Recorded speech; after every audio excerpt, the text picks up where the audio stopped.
இனிமே கண்ணை மூடிட்டு கடலை எண்ணெய் வாங்கலாம். ஏன்னா மந்த்ரா கடலை எண்ணெய் இதயத்தின் தயாரிப்பு. வறுக்க பொரிக்க ஏன் எல்லா சமையலுக்கும் மந்த்ரா தான். மந்த்ரா கடலை எண்ணெய், அபார ருசி, ஆரோக்கியமான உடல் நலம். டெல்லி ஜனாதிபதி மாளிகையில் நேற்று ராஜாஜி சிலை திறக்கப்பட்டது. ஜனாதிபதி திரௌபதி முர்மு சிலையை திறந்து வைத்தார். ஜனாதிபதி மாளிகை உருவாக்கத்தில் முதன்மையானவராக இருந்தவர் பிரிட்டிஷ் ஆட்சிக்கால பொறியாளர் சர் எட்வின் லுட்யான்ஸ்.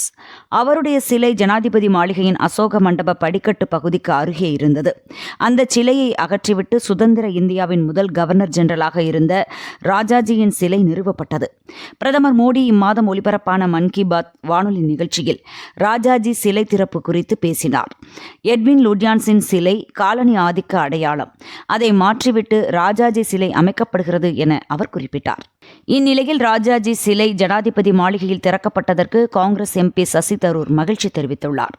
இதுகுறித்து அவர் கூறியதாவது: ஜனாதிபதி மாளிகையில் ராஜாஜி சிலை நிறுவப்பட்டுள்ளது. ராஜாஜிக்கு அளிக்கப்பட்ட கௌரவம் மகிழ்ச்சியை தருகிறது.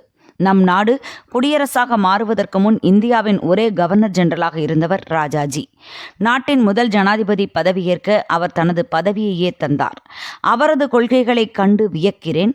என் மாணவ பருவத்தில் அவருடைய சுதந்திரா கட்சியின் ஆதரவாளராக இருந்தேன். தாராளமய கொள்கை, தடையற்ற தொழில் கொள்கையை ஆதரித்தார். அதனுடன் சமூக நீதியிலும் விடாப்பிடியான உறுதி கொண்டிருந்தார். இந்திய நாகரிகம் மற்றும் மத விவகாரங்களிலும் ஆழமான நம்பிக்கை கொண்டிருந்தார்.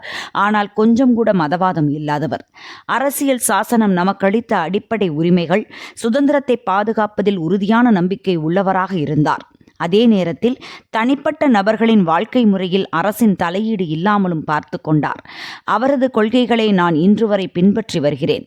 ஆனால் இன்று அவரை சொற்பமானவர்களை பின்பற்றுகின்றனர். அது வருத்தமாக உள்ளது என சசி தரூர் கூறினார்.